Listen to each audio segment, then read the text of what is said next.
العوافي عليكم يا حبايبي. أنا النهاردة أقول لكم بديل مشروب قمر الدين وبأطعمة مختلفة وبحاجة ببلاش كده عشان غلو الأسعار يا حبايبي. أول حاجة يا حبايبي هنجيب 3 وحدات أستفندي كبار، لو صغيرين هاتي 4 وقشريهم وشيلي منهم البذر واسلقي جزراية.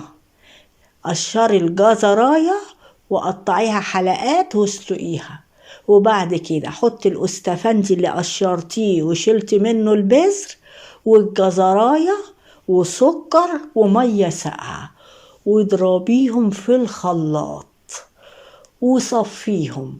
هتشربي أجمل مشروب وأحسن من قمر الدين الغالي اللي هو في رمضان يا حبايبي. وممكن في ناس لو الخلاط بتاعها كويس وبيطحن كويس ما بتصفهوش.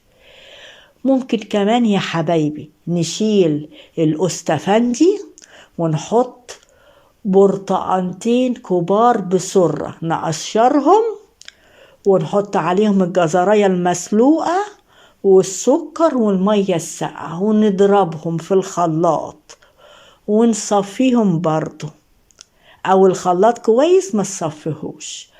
هتشربي طعم تاني ونوع تاني من المشروب وجميل جدا. وممكن البرتقان البلدي نقشره ونشيل منه البذر ويبقى 3 برتقانات او 4 وجزراية وسكر ومية ساقعة ونضربه ونصفيه ونشربه تحفة. وممكن البرتقان السكري برضو 3 برتقانات او 4 على حسب حجم البرتقان وجزراية واحدة. بقولكوا ليه جزراية واحدة؟ عشان تحسوا بطعم الجميل اللي انتوا هتشربوه وتشكروا خالتكوا تونة عليه. محدش يزود الجزر، يلتزموا بجزراية واحدة.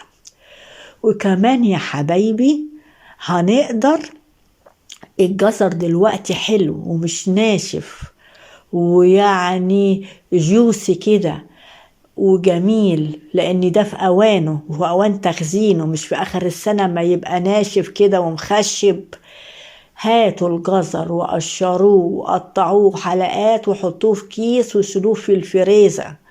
والبرتقان ممكن تقشروه والأستفندي وتشيلوه في الفريزر.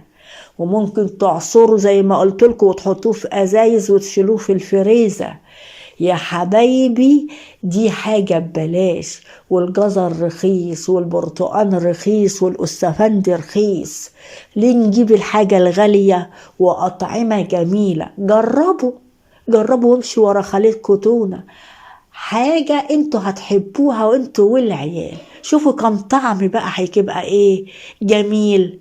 مرة بالبرتقان السكري ومرة بالبرتقان الحادق ومرة بالبرتقان ابو سرة ومرة بالأستفندي. وكمان الجزر دلوقتي لو عملناه مربى يا حبايبي جميل جدا، تبشروه وتحطوا عليه 1.4 كيلو جزر، تحط عليه نص كيلو سكر وبرتقانتين كبيرة تضربوهم في الخلاط اي نوع. البرتقان الصغير حط 3 برتقانات وتسيبوهم 3 ساعات مع السكر اما ينزل ميته الجزر وتعلقوا عليه. بقت مربى وتعصروا عليهم ليمونتين اخر ما يستوي. بقت مربى وتقدروا تشيلوها وتخزنوها في الفريزر علب لرمضان. والعيال لما بتحب المدارس سندوتشات مربى تحطوها على الكيكة يا حبايبي. تحطوا على المربى دي عليها قشطة، عليها زبدة، في عيش فينو يا حبايبي. حاجات مش هتكلفنا كتير وهترمي معانا كمية. ها يا حبايبي اسمعوا خالتكوا تونة. والجزر ده بنستعمله حادق وحلو، نستعمله نبشره فيه ونحطه على السلطة، نحشي بيه السمك في تتبيلة السمك. ها يا حبايبي كنز وفايدة للجسم وفايدة ليكم ولعيالكم. واسمعوا كلام خالتكوا تونة، وكل سنة وانتوا طيبين.